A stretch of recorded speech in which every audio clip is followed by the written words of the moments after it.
السلام علیکم ورحمۃ اللہ وبرکاتہ۔ محترم سامعین کرام،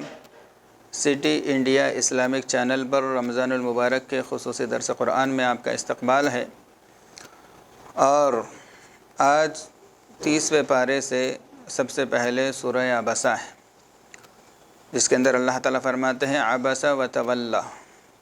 چیں بجبی ہوئے آپ اور تر شروع ہو گئے آپ، یعنی آپ صلی اللہ علیہ وسلم سے اللہ تعالیٰ مخاطب ہے کہ آپ نے اپنے چہرے کو بنا لیا اور آپ نے گویا کہ منہ پھیر لیا، وتولی، آپ نے منہ پھیر لیا۔ کس سے منہ پھیر لیا؟ کیا واقعہ پیش آیا تھا؟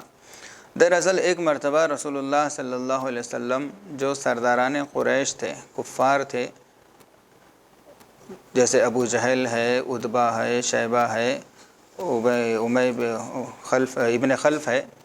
ان لوگوں کو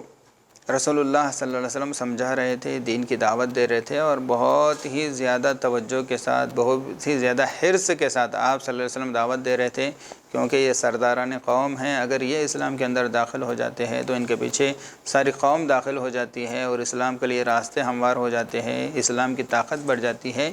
ان فکروں کے ساتھ آپ صلی اللہ علیہ وسلم بہت ہی زیادہ توجہ کے ساتھ، انہماک کے ساتھ ان کو دعوت دے رہے تھے اور سمجھا رہے تھے۔ اتنے میں ایک صحابی جو کہ نابینا صحابی ہے، مشہور ہے، حضرت عبداللہ ابن ام مکتوم رضی اللہ تعالیٰ عنہ، وہ وہاں پر داخل ہو گئے۔ اب ظاہر سی بات ہے وہ نابینا تھے، انہوں نے شاید سچویشن کو نہیں دیکھا اور ڈائریکٹ آپ صلی اللہ علیہ وسلم کے پاس آ کر آپ صلی اللہ علیہ وسلم سے بات کرنے لگے، گویا کہ جو بات آپ صلی اللہ علیہ وسلم کی وہاں پر ہو رہی تھی، سرداران قریش تھے، اس کے اندر وہ رکاوٹ پیدا کر دی، اس بات کو انہوں نے کاٹ دیا۔ تو آپ صلی اللہ علیہ وسلم کو یہ چیز بہت ناگوار گزری کہ یہ تو مجلس کے آداب کے بھی خلاف ہے کہ جب شروع ہی سے بات چل رہی ہے تو انتظار کرنا چاہیے، ڈائریکٹ آ کر اپنی بات رکھ دیے اور یہاں پر جو بات ہو رہی تھی اس کے اندر ڈسٹرب ہو گیا۔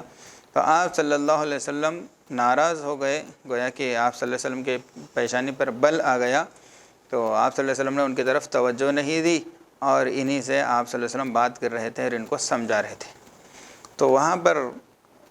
اس چیز سے فارغ ہو کر جب آپ صلی اللہ علیہ وسلم واپسی کرنے کا ارادہ کیے تو اسی وقت وحی کے آثار نمودار ہوئے، آپ صلی اللہ علیہ وسلم کو پسینہ آنے لگا، جس سے یہ اندازہ ہو گیا کہ وحی نازل ہونے والی ہے۔ تو اللہ تعالیٰ نے یہ آیت نازل فرمائی جس کے اندر اللہ تعالیٰ فرماتے ہیں عبس و تولی، چیں بجبی ہوئے آپ، یعنی آپ نے اپنے چہرے کو بنا لیا، آپ کے پیشانی پہ بل آ گئے اس طرح ناراضگی کی وجہ سے، وتولی، اور آپ نے اعراض کر لیا، ان جاءہ الاعمی، اس وجہ سے کہ آپ کے پاس ایک نابینا آیا ہے، یعنی ایک معمولی جو سردار نہیں ہیں، عام انسان ہیں، تو وہ آپ کے پاس آیا، اس لیے آپ اس کی طرف توجہ نہیں دیے، اور جو سرداران قوم ہے اس کی طرف گویا کہ آپ نے توجہ دی۔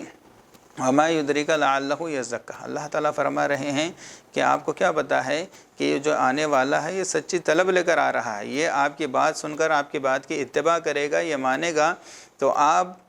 ان سے اگر بات کریں تو زیادہ فائدہ ہو سکتا ہے دین کا، اس کے مقابلے میں جن کو آپ سمجھانا چاہ رہے ہیں اور اس کے لیے اتنا انہماک ہے، اتنا اہتمام ہے، حالانکہ ان لوگوں کے اندر کوئی طلب نہیں ہے، ہمیشہ انکار کرتے رہتے ہیں، تکلیفیں پہنچاتے ہیں، ان کو آپ دعوت دینے کے لیے ایک طالب کو آپ نظر انداز کر رہے ہیں، یہ آپ کے لیے بہتر نہیں ہے۔ ان لوگوں کو جتنا آپ کا سمجھانے کا کام ہے، ہر نبی پر ذمہ داری تو یہی ہے کہ وما علینا الا البلاغ المبین، کھلے طور پر بات پہنچا دینا نبی کی ذمہ داری ہے، وہ اگر نہ مانے تو اس پر کوئی حرج نہیں ہے۔ او یذکر فتنفعہ الذکری اما من استغنی، جو آپ سے اعراض کر رہا ہے، آپ کی بات سننا ہی نہیں چاہتا، وہ جو کفاران سے آپ بات کر رہے ہیں، فانت لہ تصدی، آپ ان کے در پر پڑے ہوئے ہیں، ان کے پیچھے پڑے ہوئے، انہی کی طرف پورے توجہات دے رہے ہیں، ان کے اندر طلب نہیں ہے، حالانکہ یہاں پہ طلب لے کر آ رہے ہیں، آپ ان سے اعراض کر رہے ہیں، تو اللہ تعالیٰ نے گویا کہ اپنے محبوب کو متنبہ کیا ایسا نہیں ہونا چاہیے۔ گرچہ عام ضابطے سے دیکھا جائے کہ ایک کو کوئی بہت بڑی بیماری ہے اور ایک کو چھوٹی بیماری ہے، تو طبیب کس کو زیادہ ترجیح دے گا؟ تو دنیا کے قاعدے کے اعتبار سے عام حالات میں تو جو زیادہ بیمار ہے، جس کو علاج و معالجے کی زیادہ سخت ضرورت ہے، اس کی طرف توجہ دے گا۔ تو اس اعتبار سے یہاں پر کافروں کی طرف توجہ دینا یہ صحیح تھا، لیکن اس وقت جب کہ یہ دونوں بیماروں کے اندر طلب ہے علاج کرانے کی، تو ایسی صورت میں جو بڑی بیماری والا ہوگا اس کی طرف توجہ دی جائے گی۔ لیکن جب کہ بڑی بیماری والے کو کوئی پرواہ ہی نہیں اپنی بیماری کو، وہ علاج کرانا پسند ہی نہیں کرتا، بلکہ علاج کا انکار کرتا ہے کہ تمہارے علاج سے مجھے کچھ ہوگا ہی نہیں، اور دوسری چھوٹی بیماری والا ہے لیکن اگرچہ وہ تڑپ رہا ہے اور آپ کے احسان کا وہ انتظار کر رہا ہے، تو پھر ایسی صورت میں جو طلب والا ہے اس کی طرف توجہ دینا یہ زیادہ اہم ہے۔ تو اللہ تعالیٰ اسی ضابطے کے مطابق کہہ رہے ہیں کہ اگرچہ یہ شروع ہی سے مسلمان ہیں لیکن پھر بھی یہ آپ کے پاس طلب لے کر آئے ہیں، عمل سیکھنے کے لیے آئے ہیں، کچھ سوال کرنے کے لیے آئے ہیں، تو آپ ان کی طرف توجہ دینا چاہیے۔ تو یہ شان نزول ہے سورہ عبسہ کے اترنے کا۔ پھر اللہ تعالیٰ فرماتے ہیں قرآن کریم یہ تو انسان کی ہدایت کے لیے ہے، جو اب طلب کے ساتھ اس کو پڑھتا ہے، سنتا ہے، اس کی دعوت کو قبول کرتا ہے تو اس کا فائدہ ہوگا۔ اگر کوئی سن کے بھی اعراض کرتا ہے، نہیں مانتا، تو پھر اس کے اندر نہ نبی پر کوئی حرج ہے اور نہ ہی مسلمانوں کا کوئی نقصان ہے، وہ خود اپنا نقصان کر رہا ہے، لہٰذا آپ کو اتنی فکر اس کے بارے میں کرنے کی ضرورت نہیں ہے۔ پھر سورہ عبسہ کے آخر میں اللہ تعالیٰ فرماتے ہیں فَإِذَا جَاءَتِ الصَّاخَّةُ، جب چیخ آئے گی، یعنی قیامت کی جو چیخ ہوگی، سور کے اندر جب حضرت اسرافیل علیہ السلام پھونکیں گے تو اس سے ایسی بھیانک آواز اور چیخ نکلے گی، اس آواز کی وجہ سے ساری کائنات کے اندر زلزلہ برپا ہو جائے گا اور سارا نظام درہم برہم ہو جائے گا، ٹوٹ پھوٹ جائے گا۔ جیسا کہ اگلی صورت میں بھی اللہ تعالیٰ فرما رہے لمبی تفصیل کے ساتھ اذا الشمس کورت واذا النجوم انکدرت، جب آسمان پھٹ جائے گا اور ستارے منتشر ہو جائیں گے، وَإِذَا الْبِحَارُ سُجِّرَتْ، سمندر بہا دیا جائے گا، وَإِذَا الْوُحُوشُ حُشِرَتْ، جب جنگلی چوپائے سب ایک جگہ جمع ہو جائیں گے، کوئی کسی کو نہیں کاٹے گا بلکہ ہر کوئی پریشان ہوگا، حیران ہوگا۔ تو اس طرح کے مختلف احوال اللہ تعالیٰ قیامت کے یہاں پر بھی بیان کر رہے۔ پھر اذا السماء انشقت، اذا الکواکب انتثرت، اذا السماء انفطرت، اس طرح اذا زلزلت الارض زلزالها، یہ 30ویں پارے کے اندر بہت ساری صورتیں وہ ہیں جس کے اندر اللہ تعالیٰ نے قیامت کے ہولناک مناظر کی منظر کشی کی ہے۔ تو اس کے بعد اللہ تعالیٰ فرماتے ہیں فَإِذَا جَاءَتِ الصَّاخَّةُ يَوْمَ يَفِرُّ الْمَرْءُ مِنْ أَخِيهِ، یعنی جب قیامت کے دن سب قبروں سے اٹھائے جائیں گے اور سب کو میدان حشر میں جمع کیا جائے گا، اس وقت آدمی اپنے بھائی سے بھاگے گا۔ یوم یفر المرء من اخیہ وامہ وابیہ، اپنے ماں باپ سے بھاگے گا، وصاحبتہ وبنیہ، اور اپنی بیوی اور بچوں سے بھاگے گا۔ یعنی نفسا نفسی کی کیفیت ہوگی، ہر کسی کو اپنی ہی پڑی ہوگی، کوئی کسی کا خیر خواہ نہیں ہوگا، کوئی کسی کی خیریت وہاں پر نہیں پوچھے گا۔ یہاں تک کہ جو ماں دنیا کے اندر اپنے بیٹے کے لیے سب کچھ کرنے کے لیے تیار رہتی تھی، ویسی ماں بھی آج بیٹی کی طرف دھیان نہیں دے گی، بلکہ ہر انسان یہ چاہے گا کہ آج کے دن اگر سارے گھر والوں کو، سارے خاندان والوں کو فدیہ دے کر، یعنی ان سب کو جہنم میں ڈھکیلنے سے اگر میری جان بچ جاتی ہے تو وہ تمنا کرے گا کہ میں اپنے ہاتھوں سے اپنی بیوی کو بھی جہنم میں ڈھکل دوں، اپنے بچوں کو بھی جہنم میں ڈھکل دوں، اپنے سارے خاندان والے کو ایک ایک کر کے جہنم میں ڈھکل دوں، اس کے بدلے میں میری جان اگر بچتی ہے تو میں سب کچھ کرنے کے لیے تیار ہوں۔ اس طرح کی وہ تمنا کرے گا ہر انسان۔ یہاں تک کہ اگر ایسا ہوا کہ بیٹے کا حساب وہاں پر ہو گیا اور بیٹے کو جنت میں جانے کے لیے ایک نیکی کم پڑ گئی،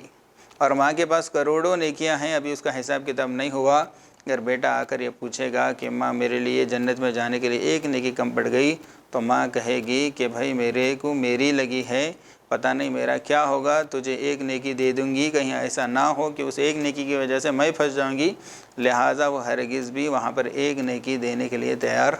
نہیں ہوگی۔ نہ ماں بیٹے کو پوچھے گی، نہ کوئی انسان اپنی بیوی کو پوچھے گا، نہ بیوی کسی شوہر کا خیال رکھے گی، ہر ایک اپنے ہی فکر میں رہے گا، نفسا نفسی کی کیفیت ہوگا۔ اللہ تعالیٰ قرآن میں کئی جگہ ارشاد فرماتے ہیں کہ اس برے دن کے آنے سے پہلے تم اس کی تیاری کر لو، جس دن نہ دوستی کام آئے گی، نہ تعلقات کام آئیں گے، نہ بیوی بچے کام آئیں گے، نہ نسبتیں کام آئیں گی دنیاوی، تو اس دن کے لیے تیاری کرنا ہے۔ اسی لیے رسول اللہ صلی اللہ علیہ وسلم نے یہ ارشاد فرمایا کہ میری امت کا مفلس تو وہ ہے جو کل قیامت کے دن بہت ساری نیکیاں لے کر آئے گا، پہاڑوں کی بقدر نیکیاں لے کر آئے گا، نمازیں بڑی بڑی، حج، عمرے، زکوٰۃ کے بڑی بڑی مقدار اس نے ادا کی ہوگی، لیکن کل قیامت کے دن آئے گا تو دیکھا جائے گا اس کے اعمال نامے میں تو اس نے کسی کے ساتھ حسد کیا ہوگا، کسی کی غیبت کی ہوگی، کسی کو گالی دی ہوگی، کسی کے سلسلے میں اس نے دل میں کینہ رکھا ہوگا، تو اس کے تمام نیکیوں کو لے کر ان اہل حقوق کو دیا جائے گا جس کو اس نے گالی دی تھی، جس کی اس نے غیبت کی تھی، یہاں تک کہ اس کے نیکیاں اس طرح تقسیم ہوتے ہوتے سارے نیکیاں ختم ہو جائیں گی اور اس کے حقوق باقی رہیں گے۔ تو جن کی اس نے غیبت کی تھی، جن کے اس نے چغلی کی تھی، اور جن کو اس نے گالی دیا تھا یا ظلماً کسی کو مارا تھا، کسی کا کچھ ہڑپ لیا تھا، ان لوگوں کے گناہ لے کر الٹا اس کے کھاتے پر ڈال دیے جائیں گے، جس کی بوجھ سے دب کر وہ بالآخر جہنم کے اندر داخل ہو جائے گا۔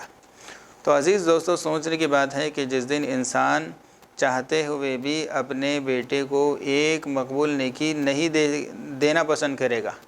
اس دن اگر حقوق العباد کو ضائع کریں گے تو نہ چاہتے ہوئے بھی کروڑوں نیکیاں ہمارے ضائع ہو جاتی ہیں۔ اس لیے غور و فکر کرے حقوق العباد کے سلسلے میں، کہیں ہم سے کسی کی غیبت نہ ہو، کسی کی چغلی نہ ہو، کسی کا ہم حق دبانے والے نہ ہو۔ اس کے اس دن کے آنے سے پہلے ان چیزوں کی فکر کرنا ضروری ہے۔ پھر سورۃ الانفطار میں اللہ تعالیٰ فرماتے ہیں یا ایھا الانسان ما غرک بربک الکریم، کہ انسان تجھے اپنے کریم رب سے کس نے بے پرواہ کر دیا ہے، کس نے غافل کر دیا ہے؟ الذی خلقک فسواک فعدلک، جس نے تجھے پیدا کیا اور بہترین انداز میں تیری نشو و نما کی اور معتدل تیرے اعضاء بنائے، جیسا کہ سورۃ التین میں اللہ تعالیٰ فرماتے ہیں لقد خلقنا الانسان فی احسن تقویم، ہم نے انسان کو سب سے بہترین سانچے میں ڈال کر بنایا، انسان جیسا خوبصورت ہم نے کسی کو نہیں بنایا۔ اس زمرے میں ایک واقعہ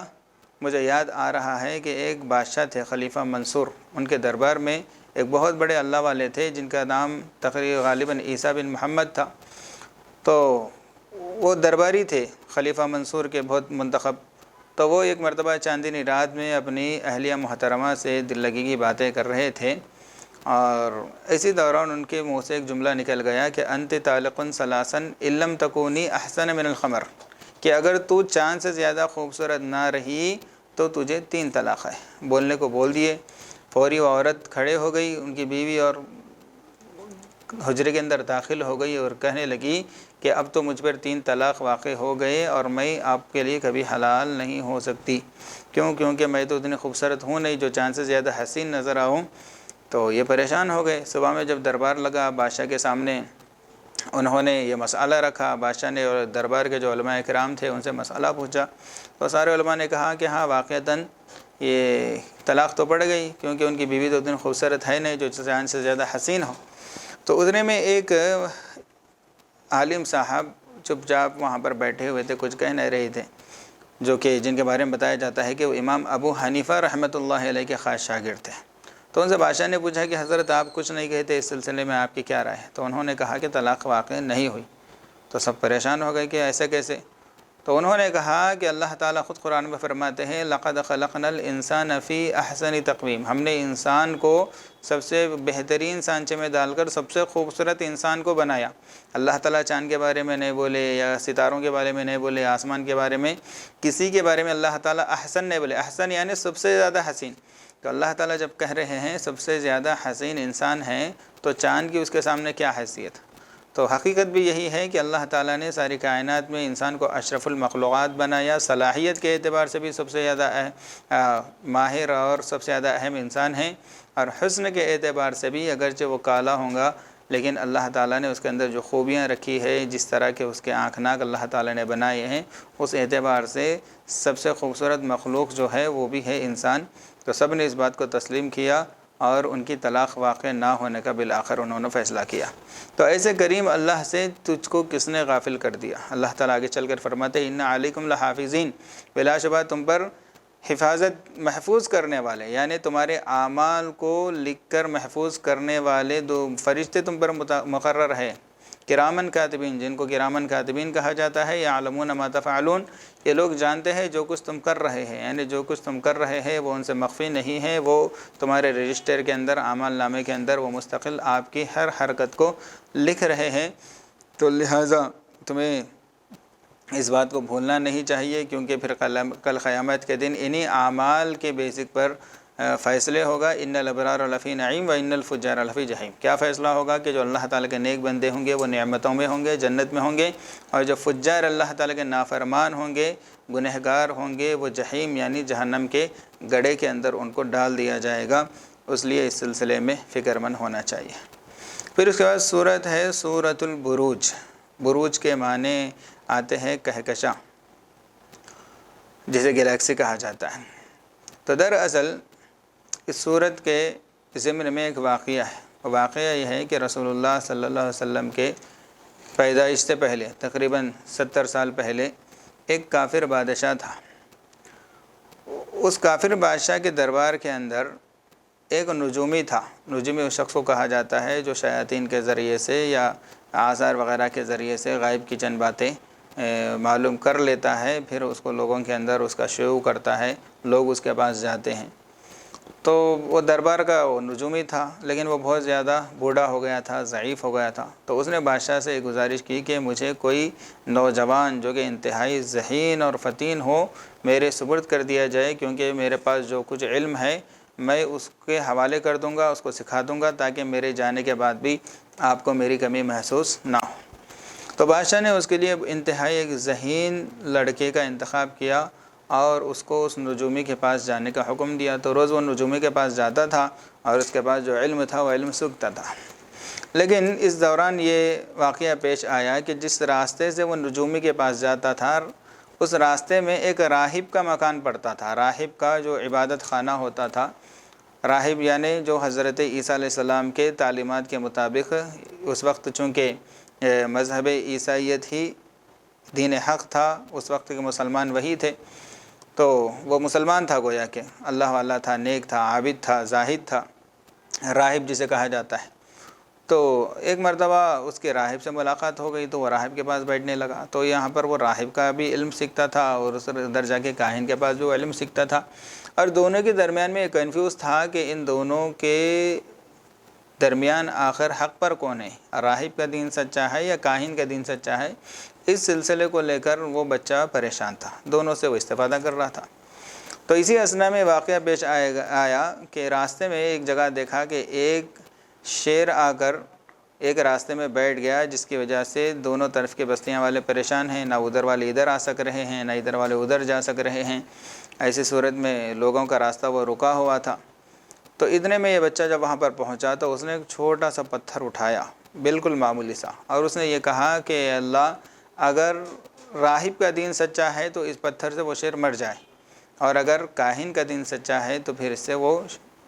شیر نہ مرے۔ یہ کہہ کر اس نے صرف شیر کی طرف اس پتھر کو ہلکا سا پھینک دیا، جو جا کر شیر کو لگا تو شیر وہیں پر ڈھیر ہو گیا، وہیں پر وہ فوت ہو گیا، مر گیا۔ جب یہ واقعہ دیکھنا تھا تو لوگ بڑے تعجب ہوئے اور کہنے لگے کہ بھئی ایسا پتہ چلتا ہے کہ اس بچے کے پاس کوئی خاص علم ہے جس کی وجہ سے یہ اتنا بڑا کارنامہ انجام دے سکا ہے۔ تو وہیں پر ایک نابینا تھا، وہ فوری آیا اور آ کر کہنے لگا کہ میرے لیے دعا کر دیجئے۔ تو اس واقعے کو دیکھ کر سب سے پہلے اس بچے کا دل مطمئن ہو گیا کہ راہب کا جو دین ہے وہ سچا ہے۔ وہ اسی وقت اسلام کے اندر داخل ہو گیا، مسلمان بن گیا۔ تو یہ نابینا آیا اور اس نے کہا کہ بھائی میرے لیے بھی دعا کر دو۔ تو اس نے پہلے یہ شرط لگائی کہ اگر تو میرے سے دعا کرانا چاہتا ہے تو پھر پہلے مسلمان بننا پڑے گا۔ تو اس نے اس شرط کو قبول کر لیا۔ تو اس نے پھر اللہ تعالیٰ سے دعا کی تو اللہ تعالیٰ نے اس کی دعا کو قبول کر لیا اور نابینا بینا ہو گیا، اس کو نظر آنے لگا۔ اب اس واقعے سے گویا کہ اس علاقے کے اندر کوحرام مچ گئی، بات ہوتے ہوتے بادشاہ تک پہنچ گئی۔ تو بادشاہ نے اس راہب کو بھی بلایا جو عبادت گزار بندہ تھا مذہب عیسویہ کا، اور اس بچے کو بھی بلایا، اور اس نابینا جو بینا ہو گیا تھا اس کو بھی بلایا۔ ان تینوں کو بلا کر اس نے دونوں کا، راہب کا اور اس نابینا کا، وہیں پر قتل کرا دیا۔ اور جو یہ بچہ تھا اس بچے کے بارے میں کہا کہ اس کو کسی اونچے پہاڑ پر لے جاؤ، وہاں سے ڈھکیل کر اس کو مار دو۔ تو اس کے جو خدام تھے وہ اس بچے کو لے کر کسی اونچے پہاڑ پر پہنچے، لیکن ہوا یہ کہ وہ جو اس کو ڈھکیلنے گئے تھے وہی لوگ وہیں سے گر کر مر گئے، اور یہ بچہ صحیح سالم پہاڑ سے اتر کے آ گیا۔ تو بادشاہ نے پھر کہا کہ اس کو سمندر کے درمیان میں لے جا کے غرق کر دو۔ اس کے خدام لے گئے، لیکن ہوا یہ کہ جو لے گئے وہ ڈوب کر غرق ہو گئے، اور یہ بچہ صحیح سالم دربار میں آ گیا۔ تو ہر کوشش اس بچے کو قتل کرنے کی ناکام ہو رہی تھی، بادشاہ خود پریشان تھا۔ تو اس نے کہا بچے نے خود کہا کہ اگر تو مجھے مارنا چاہتا ہے تو اس کا ایک ہی طریقہ ہے۔ بادشاہ نے پوچھا کیا طریقہ ہے؟ اس نے کہا کہ ایک میدان میں سارے لوگوں کو جمع کر کے وہاں پر مجھے کہیں باندھ اصولی وغیرہ پر باندھ کے اللہ کا نام لے کر بسم اللہ کہہ کر تیر چلاؤ، وہ تیر سے میں مر جاؤں گا، اس کے علاوہ تیری ساری کوششیں ناکام ہیں۔ اب اس کو کہیں جا کر اس بچے کو قتل کرنا تھا، تو اس نے اس شرط کو قبول کر لیا، اس کے پاس دوسرا راستہ تھا نہیں، تو اس نے ایسے ہی کیا، سارے لوگوں کو جمع کیا اور میدان کے اندر اس کو لٹکایا گیا اور بسم اللہ کہہ کر اس کو تیر مارا گیا۔ جیسے ہی تیر مارا گیا وہ بچہ وہیں پر شہید ہو گیا۔ تو یہ منظر دیکھنا تھا،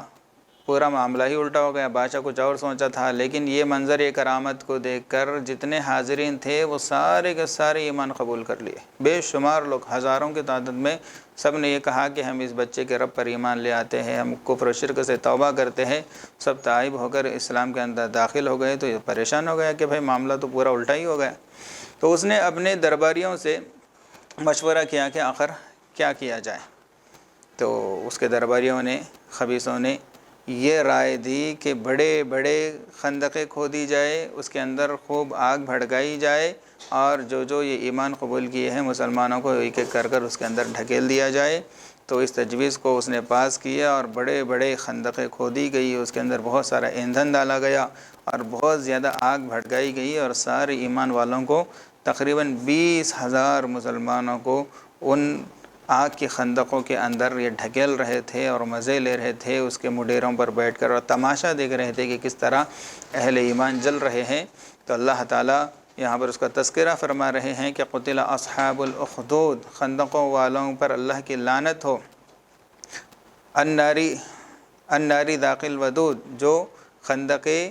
ایندھن سے بھڑکائی گئی تھی، اذ ہم علیہا قعود، یہ وہ لوگ اس کے مڈیر پر اور اس کے کناروں پر بیٹھ رہے تھے، وہم علی ما یفعلون بالمؤمنین شہود، اور یہ سارا مشاہدہ کر رہے تھے، منظر دیکھ رہے تھے، جو کچھ وہ اہل اسلام کے ساتھ کر رہے تھے، جو ظلم کر رہے تھے، ان کو جلا رہے تھے، یہ سارا منظر وہ دیکھ رہے تھے۔ اللہ تعالیٰ فرما رہے ہیں کہ اللہ تعالیٰ کی پکڑ سے ہرگز بھی نہیں چھوٹ پائیں گے، اللہ تعالیٰ ان تمام سے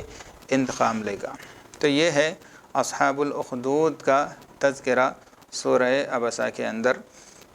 سورہ بروج کے اندر۔ تو سامعین، سب سے پہلے سورۃ الفجر ہے، جس کے اندر اللہ تعالیٰ ارشاد فرما رہے ہیں الم تر کیف فعل ربک بعاد، کیا تم نے نہیں دیکھا کہ اللہ تعالیٰ نے قوم عاد کے ساتھ کیا معاملہ کیا؟ دراصل اللہ تعالیٰ نے جب دنیا بنائی اور دنیا کے اندر انسان کو بسایا،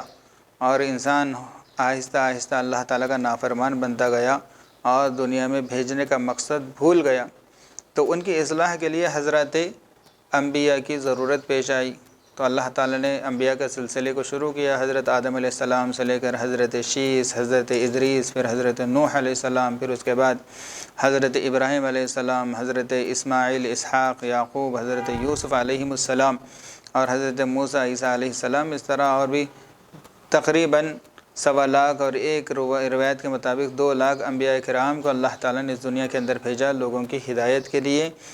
اللہ تعالیٰ سے بھٹکے ہوئے لوگوں کو اللہ کی یاد دلانے کے لیے، ان کو جنت کے راستے پر لانے کے لیے۔ تو ہوتا یہ تھا کہ جب کبھی کسی قوم میں کوئی نبی آتا تھا تو قوم 2 حصوں میں تقسیم ہو جاتی تھی۔ ایک وہ ہوتی تھی جو نبی کی تعلیمات کو مانتی تھی اور اس کے مطابق اپنے عمل کو سنوارتی تھی، تو اللہ تعالیٰ ان سے راضی ہوتا تھا، دنیا میں بھی اللہ تعالیٰ ان کو عزتوں سے نوازتا تھا، اور آخرت کی ہمیشہ کی کامیابی ان کے مقدر بن جاتی۔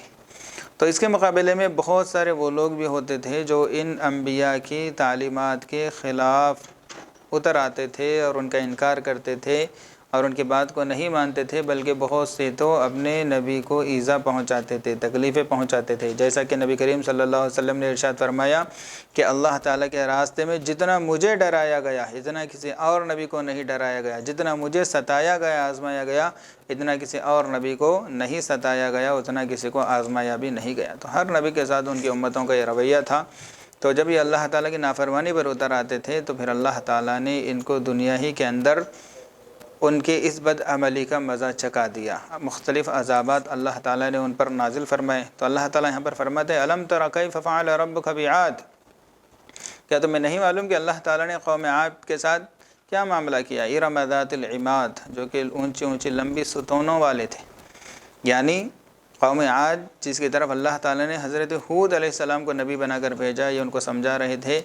یہ اپنی قوت اور طاقت پر ناز کرتے تھے، کیونکہ اللہ تعالیٰ نے ایسی قوت اور طاقت ان کو عطا فرمائی تھی، ایسے قد آور تھے، ایسے لمبے پورے اونچے رہتے تھے کہ وہ پہاڑوں کو اپنا گھر بناتے تھے تیرے اشکر۔ یہ بڑے طاقتور تھے اور بڑے بڑے درخت کو اگر وہ پکڑ کر اکھاڑ دیتے تھے تو پیدائش سے جڑ سے وہ اکھڑ کے آتا تھا، یہ طاقتور قوم تھی۔ وَثَمُودَ الَّذِينَ جَابُوا الصَّخْرَ بِالْوَادِ، اور اسی طرح قوم ثمود جو پہاڑوں کو تراش کر گھر بنا لیتے، ایسی اللہ تعالیٰ نے ان کو صلاحیت دی تھی اور قوت اور طاقت دی تھی۔ تو قوم عاد اور قوم ثمود دونوں بہت زیادہ طاقتور قوم تھے، ہٹے کٹے تھے، بہت زیادہ اللہ تعالیٰ نے کو زور دیا تھا، تو انہیں ان کے قوتوں پر ناز تھا۔ فرعون ذی الاوتاد، اسی طرح کے فرعون اور اس کی قوم جو کہ میخوں والا تھا۔ میخوں والا اس لیے کہا جا رہا ہے کہ جب کوئی فرعون کی نافرمانی کرتا، اس کے رب ہونے کا انکار کرتا یا کوئی اور حکم کی خلاف ورزی کرتا تو یہ میخیں ٹھوک کر اس کو سزا دیا کرتا تھا۔ خود اپنی بیوی حضرت آسیہ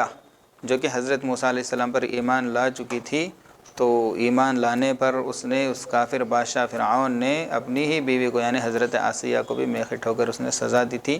تو اس لیے اللہ تعالیٰ فرما رہے ہیں ذی الاوتاد جو کہ میخوں والا تھا، کیلوں والا تھا۔ کیا کیا ان کا جرم کیا تھا؟ الذین طغوا فی البلاد، ان لوگوں نے شہروں کے اندر، دنیا کے اندر فساد مچا رکھا تھا، اللہ تعالیٰ کی نافرمانی کی تھی، منمانی کی تھی، کمزوروں پر یہ ظلم کرتے تھے اور ناحق کے اللہ تعالیٰ کا انکار کرتے تھے اور اپنے رب ہونے کا دعویٰ کرتے تھے۔ فصب علیہم ربک صوت عذاب، تو ان کی اس بدعملی کی وجہ سے اللہ تعالیٰ نے اپنے عذاب کا کوڑا ان پر برسایا۔ تو کسی کو اللہ تعالیٰ نے چیخ کے ذریعے سے ہلاک کر دیا، کسی کو آندھی کے ذریعے سے ہلاک کر دیا، فرعون کو غرق کر کے ہلاک کر دیا، قوم لوط کو اللہ تعالیٰ نے آسمان سے پتھر برسا کر ہلاک کر دیا، قوم سبا کو اللہ تعالیٰ نے سیلاب کے ذریعے سے ہلاک کر دیا، قوم نوح کو اللہ تعالیٰ نے طوفان کے ذریعے سے ہلاک کر دیا۔ تو یہ ساری اللہ تعالیٰ کے نافرمان قوم ہیں جسوں نے اللہ تعالیٰ کا انکار کیا اور اللہ تعالیٰ کے احکامات کی خلاف ورزی پر اتر آئے، انبیاء کی تعلیم کو ان لوگوں نے جھٹلایا، تو یہ ان کو اللہ تعالیٰ کی طرف سے گویا کہ سزا ہوئی۔ فصبر علیہم ربک صوت عذاب ان ربک لبالمرصاد، اللہ تعالیٰ فرماتے ہیں اللہ تعالیٰ تو گھات میں ہیں، یعنی کل میدان حشر ہوگا، سب اللہ تعالیٰ کے سامنے حاضر ہوں گے، اللہ تعالیٰ سب کا حساب کتاب لیں گے۔ تو اسی صورت کے آخر میں اللہ تعالیٰ فرماتے ہیں یومئذ یتذکر الانسان وانیٰ لہ الذکریٰ۔ اب تو حضرات انبیاء سمجھا رہے ہیں، علماء سمجھا رہے ہیں، داعیان سمجھا رہے ہیں، لیکن ان کے بعد ذہنوں کے اندر نہیں اتر رہی ہے۔ لیکن جب قیامت کا دن ہوگا، قیامت کے سارے احوال کو دیکھیں گے تو اس دن وہ نصیحت حاصل کرنا چاہیں گے، وَأَنَّىٰ لَهُ الذِّكْرَىٰ، لیکن اس وقت نصیحت حاصل کرنے کا کوئی وقت نہیں رہے گا۔ انسان بار بار تمنا کرے گا، موت کے وقت تمنا کرے گا، میدان حشر میں تمنا کرے گا، جہنم میں جا کر تمنا کرے گا کہ اے اللہ مجھے واپس دنیا میں بھیج دیجئے، وہاں پر جا کر صرف آپ کی عبادت کروں گا، آپ کی مانوں گا، آپ کے انبیاء کی مانوں گا، مجھ سے غلطی ہو گئی۔ لیکن اللہ تعالیٰ فرمائیں گے کہ اب دوبارہ کسی کو دنیا کے اندر نہیں بھیجا جائے گا۔ اب تو اللہ تعالیٰ کا فیصلہ ہوگا، جو نافرمان ہوں گے، جو منکرین ہوں گے وہ تو جہنم کے حوالے ہو جائیں گے، اور جو اللہ تعالیٰ کے نیک بندے ہوں گے اللہ تعالیٰ ان سے فرمائیں گے یا ایتھا النفس المطمئنہ، اے مطمئن نفس، اے مطمئن روح، یا ایتھا النفس المطمئنہ ارجعی الی ربک راضیۃ مرضیہ، تو اپنے رب کی طرف خوشی خوشی لوٹ جا، فادخلی فی عبادی وادخلی جنتی، میرے نیک بندوں کے اندر داخل ہو جا اور میری جنت کے اندر جو کہ نعمتوں کا مسکن ہے، وہاں پر سکون ہی سکون ہے، چین ہی چین ہے، کوئی مصیبت نہیں ہے، آرام ہی آرام ہے، ایسی جنتوں میں داخل ہو جا۔ اللہ تعالیٰ سے دعا ہے کہ اللہ تعالیٰ ہمیں اہل جنت میں سے بنائے۔ پھر اس کے بعد سورۃ العلق ہے آگے چل کر۔ سورۃ العلق کی جو ابتدائی 5 آیتیں ہیں، مشہور آیتیں ہیں، سب جانتے ہیں کہ قرآن مجید کی سب سے پہلے نازل ہونے والی یہی 5 آیتیں ہیں۔ اقرأ بسم ربک الذی خلق، خلق الانسان من علق، اقرأ وربک الاکرم الذی علم بالقلم، علم الانسان ما لم یعلم۔ جبکہ نبی کریم صلی اللہ علیہ وسلم اللہ تعالیٰ کی یاد میں خلوت نشینی کرتے تھے، غار حرا میں آپ بیٹھے ہوئے تھے، ایک دن حضرت جبرائیل علیہ السلام آئے اور اچانک سے آپ صلی اللہ علیہ وسلم کے سامنے نمودار ہوئے اور آپ کو معانقہ کیا، گلے سے لگایا اور زور سے دبایا کہ آپ صلی اللہ علیہ وسلم کو مشقت ہونے لگی، سانس بھی گویا کہ آپ صلی اللہ علیہ وسلم کی ٹوٹنے لگی، اتنی تکلیف ہوئی، چھوڑا اور چھوڑ کر کہا کہ پڑھ، تو اللہ کے نبی نے کہا کہ میں پڑھا ہوا نہیں ہوں، تو پھر دوسری مرتبہ حضرت جبرائیل نے ویسے ہی دبایا، پھر کہا پڑھ، اللہ کے نبی نے وہی جواب دیا، تیسری مرتبہ دبایا، پھر کہا پڑھ اقرأ بسم ربک الذی خلق خلق الانسان من علق اقرأ وربک الاکرم الذی علم بالقلم، پڑھ اقرأ پڑھ بسم ربک الذی خلق، اس رب کے نام سے جس نے تجھے پیدا کیا، خلق الانسان من علق جس نے انسان کو خون کے لوتھڑے سے بنایا۔ تو اس طرح اللہ تعالیٰ نے خلقت کا وہاں پر تذکرہ کیا۔ تو یہ وہ آیت ہے جو قرآن کریم میں سب سے پہلے نازل ہوئی۔ پھر اس کے بعد سورۃ القدر ہے جس کے اندر لیلۃ القدر کا تذکرہ ہے۔ رمضان کے اندر مختلف علماء سے اور مختلف بہانوں سے آپ نے لیلۃ القدر کی فضیلت اور سورۃ القدر کی تفسیر سنی ہی ہوگی۔ پھر آگے چل کر سورت ہے سورۃ العادیات۔ سورۃ العادیات میں اللہ تعالیٰ نے جنگی گھوڑوں کی قسم کھائی ہے، ان کے 5 صفات کا تذکرہ کر کے۔ تو آگے چل کر ایک صورت ہے سورۃ العادیات۔ اس صورت کے اندر اللہ تعالیٰ نے جنگی گھوڑوں کی قسم کھائی ہے اور ان کے 5 صفات کا بطور خاص اللہ تعالیٰ نے تذکرہ کیا ہے۔ تو اللہ تعالیٰ فرماتے ہیں والعادیات ضبحا، قسم ہے ان گھوڑوں کی جو ہانک کر دوڑنے والے۔ ہانکنا، جب گھوڑا بہت تیزی سے دوڑتا ہے تو اس کے سینے سے ایک آواز پیدا ہوتی ہے، اس کو کہتے ہیں ہانکنا۔ تو جتنا وہ تیز دوڑے گا اتنا تیز اس کے سینے سے آواز نکلتی ہے، اتنا ہانکتا ہوا وہ دوڑے گا۔ تو اللہ تعالیٰ کہتے ہیں کہ ان گھوڑوں کی قسم جو ہانک کر دوڑنے والے ہیں۔ فالموریات قدحا، اور جو ٹاپ مار کر آگ اچھالنے والے۔ جیسا کہ ہم جانتے ہیں کہ 2 پتھروں کو جب آپس میں زور سے مارا جاتا ہے یا 2 آہنی چیزیں جب ٹکرا جاتی ہیں، یا پہلے زمانے میں جس طرح چقماق کے پتھر ہوتے تھے، ایک پتھر سے دوسرے پتھر کو مار کر آگ لگائی جاتی تھی، تو یہ جو گھوڑے ہوتے ہیں، جو جنگی گھوڑے ہوتے ہیں، ان کو خاص طور پر آہنی جوتے پہنائے جاتے ہیں، ٹاپ جنہیں کہا جاتا ہے، تاکہ وہ جب میدان میں دوڑے تو ان کو کوئی کنکر پتھر یا کوئی کانٹا وغیرہ ان کو متاثر نہ کرے۔ اس لیے لوہے کے بوٹ گویا کہ ان کو پہنا دیے جاتے تھے۔ تو یہ بوٹ پہن کر جب وہ سنگلاخ علاقے میں پتھریلی زمین پر وہ دوڑتے تھے تو یہ لوہا اور پتھر کے زور سے ٹکرانے کی وجہ سے چنگاریاں اچھلتی تھیں۔ تو یہ جب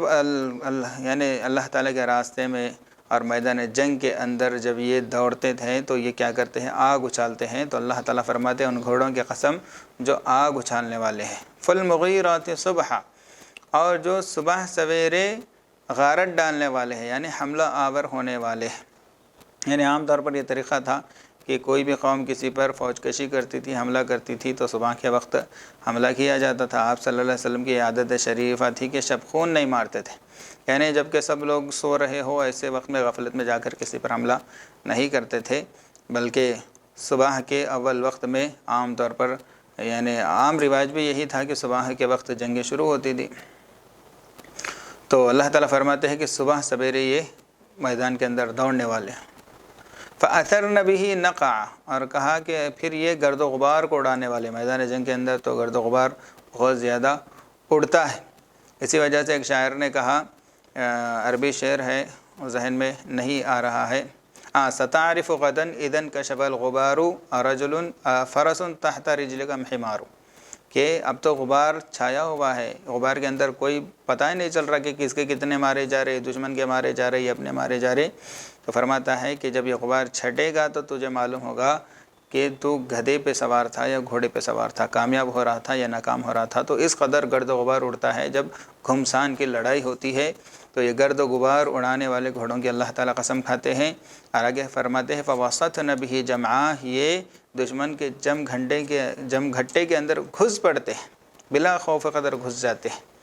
تو یہ گھوڑوں کی صفات اللہ تعالیٰ بیان کرنے کے بعد ارشاد فرما رہے ہیں ان الانسان لربہ لکنود، بلا شبہ انسان اپنے رب کا بڑا نافرمان ہے۔ تو یہاں پر ایک بات سمجھنے کی ہے، اللہ تعالیٰ انسان کی نافرمانی کو بیان کرنے کے لیے گھوڑوں کی ہی کیوں قسم کھا رہے ہیں؟ دیکھو اللہ تعالیٰ قرآن میں جہاں کہیں بھی کسی چیز کی قسم کھاتے ہیں اور قسم کھا کے جو بات عرض کرتے ہیں تو یہ دونوں چیزوں کے درمیان میں یعنی قسم کے درمیان اور اس بات کے درمیان میں کوئی نہ کوئی لاجک ہوتی ہے، کوئی نہ کوئی لنک ہوتا ہے، ربط ہوتا ہے، ایسے ہی قسم نہیں کھاتے۔ تو یہاں پر ان جنگی گھوڑوں کی قسم کھانے کا مطلب یہ ہے، اللہ تعالیٰ یہ بتانا چاہتے ہیں کہ بھئی ان گھوڑوں سے عبرت حاصل کرو۔ یہ گھوڑے جن کو ان کا مالک نہ ہی پیدا کیا، نہ ہی ان کی روزی روٹی اس نے اگایا، پیدا کرنے والا اللہ ہے، روزی روٹی پہنچانے والا اللہ ہے، اس کو صرف ذریعہ بنایا۔ یہ مالک کیا کرتا ہے، صرف وقت پہ اس کو تھوڑا چارہ ڈالتا ہے، تھوڑا پانی اس کے سامنے رکھ دیتا ہے، تو مالک کے اس چھوٹے سے احسان کا وہ گھوڑا اس قدر قدردان ہوتا ہے کہ مالک کے اشارے پر اپنی جان کی پرواہ نہیں کرتا، میدان جنگ کے اندر دشمن کے جمگھٹے میں گھس جاتا ہے، صبح سویرے دوڑ پڑتا ہے، گرد و غبار اڑاتا ہے، اور مالک کا جس طرف اشارہ ہوتا ہے اپنی جان کی پرواہ کیے بغیر اس طرف وہ لپک جاتا ہے۔ تو ایک گھوڑے کے اندر اپنے مجازی مالک کی اس قدر اس کے احسان کی اس قدر قدردانی ہے، تو تم انسان ہو، تم کو اللہ تعالیٰ نے اشرف المخلوقات بنایا، سب سے بہترین عقل اور سمجھ اللہ تعالیٰ نے تمہیں اللہ تعالیٰ نے دی ہے، لیکن تم یہ ہے کہ اللہ تعالیٰ نے ساری کائنات کو تمہارے لیے بنایا، کتنے لاکھوں کروڑوں احسانات اللہ تعالیٰ کے تم پر ہے۔ اللہ تعالیٰ خود فرماتے ہیں وَإِن تَعُدُّوا نِعْمَةَ اللَّهِ لَا تُحْصُوهَا، اللہ تعالیٰ کے نعمتوں کو اور اللہ تعالیٰ کے احسانات کو اگر تم شمار کرنا چاہو تو شمار بھی نہیں کر سکتے۔ تو اتنے احسانوں کا جو مالک ہے تمہارا، اس کے تم نافرمانی کرتے ہو، اس کے لیے تھوڑی بہت قربانی تم نہیں دیتے ہو، پیدا ہونے کا مقصد کو تم نہیں پہچانتے ہو، فجر کی نماز کے لیے اٹھنا رمضان کے بعد تمہارے لیے کس قدر دشواری ہے، سود چھوڑنا تمہارے لیے کس قدر دشواری ہے، تو وہ گھوڑے سے بھی گویا کہ تم گئے گزرے ہو، اس گھوڑے کو بھی اگر غور و فکر کرتے تو تمہیں اپنی حقیقت سمجھ میں آ جاتی اور اپنے رب کے تم سچے معنی میں شکر گزار بن جاتے، تو کتنی اچھی بات ہے۔ اللہ تعالیٰ گھوڑوں کا تذکرہ کر کے گویا کہ انسان کو عبرت دلانا چاہتے ہیں۔ تو ان الانسان لربہ لکنود وانہ علی ذلک لشہید وانہ لحب الخیر لشدید، ہاں اس کے دل میں اپنے خالق کی محبت کم ہے، مال کی محبت اس کے دل میں زیادہ ہے۔ تو مال کی محبت، دل ایسی چیز ہے، کسی اللہ والے نے فرمایا دل بحر محبت ہے، یہ محبت کرے گا تو لاکھ اسے روک وہ کسی پر تو مرے گا۔ تو دل تو ایسا ہے جو بغیر محبت کیے رہ نہیں سکتا۔ تو ہر انسان کی ذمہ داری ہے کہ ساری محبتوں کے جو سب سے زیادہ حقدار ہے وہ اللہ ہے، پھر اس کے بعد اللہ کے رسول صلی اللہ علیہ وسلم ہے جو سب سے زیادہ ان کے احسانات ہم پر ہیں۔ تو دل کے اندر مال کی محبت نہ ہو بلکہ اللہ اور اس کے روح الرسول کی محبت ہو، اس کی ہمیں کوشش کرنا چاہیے۔ لیکن ہم اپنے دل کا جائزہ لیتے ہیں تو ہمیں مال کی محبت ہمارے دلوں میں زیادہ ہے، مال کے لیے سب کچھ کرنے کے لیے ہم تیار ہیں، لیکن اللہ کے لیے، اللہ کے رسول کے لیے اور اللہ رسول کے دین کے لیے چھوٹی سی چھوٹی قربانی دینا بھی ہمارے لیے گویا کہ بہت بڑا چیلنج بن جاتا ہے۔ افلا یعلم اذا بعثر ما فی القبور وحصل ما فی الصدور ان ربهم بهم یومئذ لخبیر۔ اللہ تعالیٰ فرماتے ہیں کہ انسان اس طرح غفلت میں کیوں پڑا ہوا ہے، کیا وہ نہیں جانتا کہ اللہ تعالیٰ دلوں کے بھیدوں کو جاننے والا ہے، جو کچھ اس کے دل کے اندر ہے اللہ تعالیٰ دلوں کے بھیدوں کو بھی جاننے والا ہے، عمل کو بھی جاننے والا ہے۔ کل قیامت کے دن اللہ تعالیٰ اس کی ساری چیزوں کو، اس کے دل کے اندر چھپی ہوئی ناجائز تمناؤں کو بھی اللہ تعالیٰ حاضر کریں گے، سب کے سامنے اللہ تعالیٰ ظاہر فرمائیں گے۔ تو اس وقت سے ڈرنا چاہیے اور اس کے لیے تیاری کرنا چاہیے۔ تو یہ تھا سورۃ العادیات۔ اس کے بعد بھی بہت ساری صورتیں ہیں، اور آخر میں جو صورتیں ہیں معوذتین، سورہ قل اعوذ برب الفلق اور سورہ قل اعوذ برب الناس، ان دونوں صورتوں کو ملا کر معوذتین کہا جاتا ہے۔ ان کے ذریعے سے گویا کہ اللہ کی پناہ حاصل کی جاتی ہے۔ تو یہ دونوں صورتیں کس وقت نازل ہوئی؟ ایک مرتبہ ایک یہودی نے رسول اللہ صلی اللہ علیہ وسلم پر جادو کرایا۔ اس کے لیے اس نے ایک چھوٹے سے بچے کو، جو آپ صلی اللہ علیہ وسلم کے گھر میں ایسے ہی آتا جاتا رہتا تھا، اس کو کچھ کھانے پینے کی چیزیں دیکھ کے اس کو اپنی طرف مائل کر لیا اور اس سے مطالبہ کیا کہ کسی بھی طریقے سے رسول اللہ صلی اللہ علیہ وسلم کی کنگھی جو آپ بالوں میں کرتے ہیں اور آپ صلی اللہ علیہ وسلم کے کچھ بال حاصل کر کے مجھے لا کے دو۔ تو اس بچے نے ویسے ہی کیا۔ وہ یہودی کو جب وہ بال مل گئے، اس نے اس کنگھی میں لپیٹا اور اس نے اس کے اندر گروہ ماری، یعنی 11 گھیٹیاں کا، ایک دھاگے کے اندر 11 گھیٹیاں اس نے باندھی، اور ہر گھیٹی کے اندر ایک سوئی لگا دی تھی۔ تو اس سوئی والے دھاگے کو اس نے گویا کہ اس کنگھے سے لپیٹ کر ایک کنویں کے اندر، جو کہ ویران کنواں تھا، ایک پتھر کے نیچے جا کے اس کو دبا دیا، گویا کہ جادو کر کے اس نے رکھ دیا۔ اپنے بیٹیوں کے ذریعے سے اس نے جادو کرایا تھا۔ تو جس کی وجہ سے آپ صلی اللہ علیہ وسلم کو بہت زیادہ تکلیف ہو رہی تھی، طبیعت ناساز ہو گئی تھی۔ تو کچھ دنوں کے بعد اللہ تعالیٰ نے حضرت جبرائیل کو بھیجا اور کہا کہ اللہ کے نبی صلی اللہ علیہ وسلم پر، آپ پر فلاں یہودی نے جادو کیا ہے، اس کا یہ اثر ہے، لہٰذا آپ جائیے فلاں کنویں کے پاس، وہ جادو چھپا ہوا ہے۔ آپ صلی اللہ علیہ وسلم اپنے اصحاب کے ساتھ گئے اور جا کر اس کنویں میں اتارا، اور وہ کنگھے کو وہاں سے نکالا گیا، تو پھر آپ صلی اللہ علیہ وسلم پھر اللہ تعالیٰ نے یہ آیتیں نازل فرمائی اسی وقت. تو یہ دونوں صورتوں کے ملا کے مکمل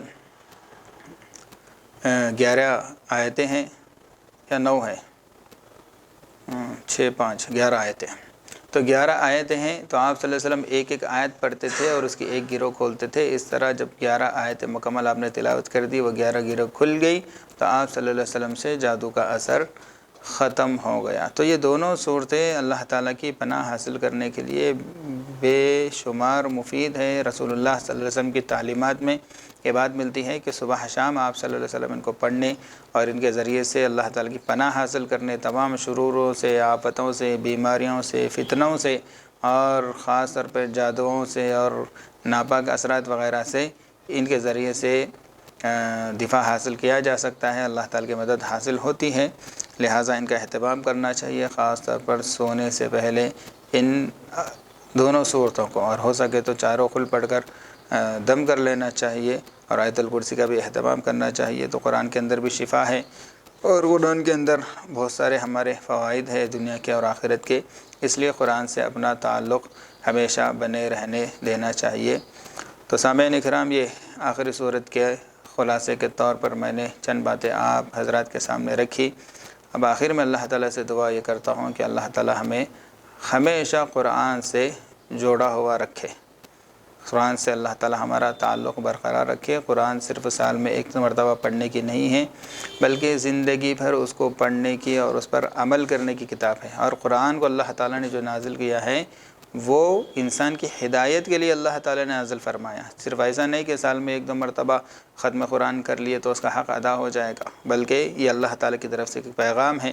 تو ہم میں سے ہر ایک کی یہ ذمہ داری ہے کہ اللہ تعالیٰ کے پیغام کو جانیں. اللہ تعالیٰ ہم سے کیا کہنا چاہتے ہیں قرآن کے اندر، اس کو جاننے کے لیے ہمیں تفسیر کے مطالعے کا اہتمام کرنا چاہیے. ہر زبان میں معتبر علماء کرام کی تفاسیر موجود ہے. اپنے علماء کرام سے مشورہ کریں کہ کون سی تفسیر کا مجھے مطالعہ کرنا چاہیے. وہ مطالعہ روزانہ 5 سے 10 منٹ ہی صحیح، لیکن تفسیر کے مطالعے کے لیے وقت نکالنا چاہیے. اور چونکہ حضرات علماء کرام جس قدر اچھا سمجھا سکتے ہیں، ہم ذاتی مطالعے سے اتنا اچھا نہیں سمجھ سکتے. اس لیے جہاں کہیں بھی درس قرآن کی مجلسیں لگ رہی ہے آپ کے شہر میں یا آپ کی بستی میں، آپ کے محلے میں، ان درس قرآن کے محفلوں کی اور مجلسوں کی قدردانی کرنا چاہیے، اور وہاں پر جا کر قرآن کے پیغام کو سمجھنا چاہیے. قرآن تو سمجھنے کی کتاب ہے. رسول اللہ صلی اللہ علیہ وسلم نے ارشاد فرمایا کہ قرآن تو بہت زیادہ درد و غم لے کر نازل ہوا ہے، لہٰذا جب تم اسے پڑھو تو رویا کرو. اگر تمہیں رونا نہیں آتا تو رونے کی ایکٹنگ کرو، رونے جیسے منہ بنا لو. اور خود آپ صلی اللہ علیہ وسلم کے بارے میں صحابہ فرماتے ہیں جب تہجد میں آپ کھڑے ہو کر نماز پڑھتے تھے، قریب جا کر سننے سے آپ کے سینے میں سے دل کے پکنے کی ایسی آواز آتی تھی قرآن پڑھتے ہوئے جیسا ہانڈی کے اندر شیروا پکنے کی آواز آتی ہے. حضرت صدیق اکبر رضی اللہ تعالیٰ عنہ نے اپنے گھر کے اندر انہوں نے ایک مسجد بنا لی. گھر کے اندر مسجد کا مطلب یہ ہے کہ نفل نمازیں وہاں پڑھنے کے لیے ایک خاص جگہ مقرر کر لی تھی. تو گھر کی مسجد میں وہ نفل نماز پڑھتے تھے، اس کے اندر قرآن جہراً پڑھتے تھے، اور اس قدر زار و قدر روتے تھے. کفار و مشرکین کی عورتیں اور بچے ان کو گھیر لیتے تھے، اور یہ کفار پریشان ہوتے تھے کہیں ایسا نہ ہو کہ صدیق اکبر کا قرآن سن کر ہماری عورتیں اور بچے بھی اسلام کے اندر داخل نہ ہو جائے. اس کی ان کو فکر ہوتی تھی. حضرت عمر رضی اللہ تعالیٰ عنہ حضرت اشعری رضی اللہ تعالیٰ عنہ سے یہ درخواست کرتے تھے کہ ذکرنا ربنا وشوقنا الی ربنا، یعنی وہ قرآن اچھا پڑھتے تھے ابو موسیٰ اشعری رضی اللہ تعالیٰ عنہ. تو یہ کہتے تھے کہ قرآن پڑھ کر ہمیں اپنے رب کی یاد دلاؤ، اپنے رب کا شوق ہمارے دل کے اندر پیدا کرو. اور سورہ یوسف میں جب وہ پہنچتے تھے انما اشکو بثی و حزنی الی اللہ، کہ میں اپنے غم کا اور اپنی تکلیف کو میں اللہ تعالیٰ کے سامنے پیش کرتا ہوں، اللہ ہی سے بیان کرتا ہوں. تو یہاں پر جب پہنچتے تھے زار و خطار آپ روتے تھے. حضرت عثمان رضی اللہ تعالیٰ عنہ بھی اس قدر اہتمام کرتے تھے تلاوت کا، ایک ایک رکعت میں پورا قرآن گویا کہ وہ تلاوت کرتے تھے. جس وقت آپ شہید ہوئے، کئی دن کا محاصرہ دشمنوں نے کر رکھا تھا، بھوکے تھے، پیاسے تھے، مانگنے کے باوجود ان کو پانی نہیں دیا جا رہا تھا، لیکن ایسی حالت میں بھی انہوں نے قرآن کی تلاوت نہیں چھوڑی. جس وقت وہ تلاوت کر رہے تھے اسی وقت دشمنان اور بلوائی اور منافقین آپ رضی اللہ تعالیٰ عنہ کے گھر کے اندر کود پڑے اور آپ پر حملہ کیا اور آپ کو شہید کر دیا تو آپ کے خون کے جو قطرے اچھلے وہ بھی قرآن کے مصحف پر، قرآن کے اوراق پر گرا، اور جہاں پر خون گرا وہاں پر آیت تھی فَسَيَكْفِيكَهُمُ اللَّهُ، اللہ تعالیٰ ان کے لیے کافی ہے۔ یعنی جو ان کو حضرت عثمان رضی اللہ تعالیٰ عنہ کو ظلماً قتل کرنے والے ہیں، گویا کہ اللہ تعالیٰ ان کے لیے کافی ہے، جو کچھ ان کے ساتھ کرنا ہے اللہ تعالیٰ آخرت میں کریں گے۔ تو اس قدر اہتمام تھا، بوسیدہ ہو گئی تھی ان کی قرآن مجید پڑھتے پڑھتے۔ تو قرآن جو ہونا اس قدر اس کے ساتھ لگاؤ ہمارا بھی ہونا چاہیے، اس کو سمجھ کر پڑھنے کی کوشش کرنا چاہیے۔ قرآن کی ایک ایک آیت میں ایسی تاثیر ہے کہ حضرت فضیل بن عیاض رحمۃ اللہ علیہ یہ بہت بڑے ڈاکو تھے، دن بھر ڈکیتی کرنا، لوگوں کو پریشان کرنا اور لوگوں کا مال ہڑپ لینا، ان کا دن رات کا شیوا تھا، اور ایک عورت پر یہ فریفتہ ہو گئے تھے، اس سے اپنا برا مطلب بھی حاصل کرنا چاہتے تھے۔ ایک مرتبہ موقع پا کر اس عورت کے گھر میں کود پڑے، اتنے میں کسی نے آس پاس میں تلاوت کی اور یہ آیت پڑھی کہ الم یأن للذین آمنوا ان تخشع قلوبهم لذکر اللہ، کہ ایمان والوں کے لیے ابھی وہ وقت نہیں آیا کہ اللہ تعالیٰ کا نام سن کر، اللہ تعالیٰ کا تذکرہ سن کر ان کے دل کانپ اٹھے۔ تو اس قدر اس آیت کا ان کے دل پر اثر ہوا، وہیں پر سچی پکی توبہ کی، جہاں پر وہ ڈاکوؤں کے سردار تھے وہیں پر وہ اولیاء کے سردار بن گئے۔ تو قرآن کی ایک ایک آیت میں اس قدر تاثیر ہے، لیکن آج ہم قرآن کو صحیح پڑھنے کے لیے، اس کو سیکھنے کے لیے وقت نہیں ہے، قرآن کو سمجھنے کے لیے وقت نہیں ہے۔ کمپنی کا کوئی میسیج فون پر آ جاتا ہے تو ہر انسان کو فکر ہوتی ہے جس کو انگریزی نہیں آتی کہ بھائی جائے اور جا کر بتائے کہ یہ کیا میسیج ہے، اس کے اندر کیا ہے، میں نہیں جانتا، ہو سکتا کوئی آفر ہو۔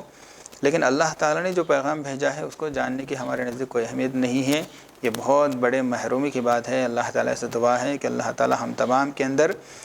علم دین کی سچی طلب کو پیدا فرمائے اور قرآن پاک کا صحیح فہم اللہ تعالیٰ نصیب فرمائے۔ اللہ تعالیٰ سے دعا ہے کہ اللہ تعالیٰ ہم تمام کے لیے ہر طرح کا خیر مقدر کرے۔ میں اس موقع پر آپ سبھی حضرات سے گزارش کرتا ہوں کہ آپ مجھے بھی اپنی دعاؤں میں یاد رکھے، اور جو ہمارا یہاں کا انتظامیہ ہے اس چینل کا، ان کے بھی اللہ تعالیٰ خدمات کو قبول فرمائے، اور اللہ تعالیٰ ان کے نیک مقاصد کو اللہ تعالیٰ پورا فرمائے، دونوں جہانوں میں اللہ تعالیٰ ان کو کامیاب فرمائے۔ السلام علیکم ورحمۃ اللہ وبرکاتہ۔ صدق اللہ العظیم وآخر دعوانا ان الحمد للہ رب العالمین۔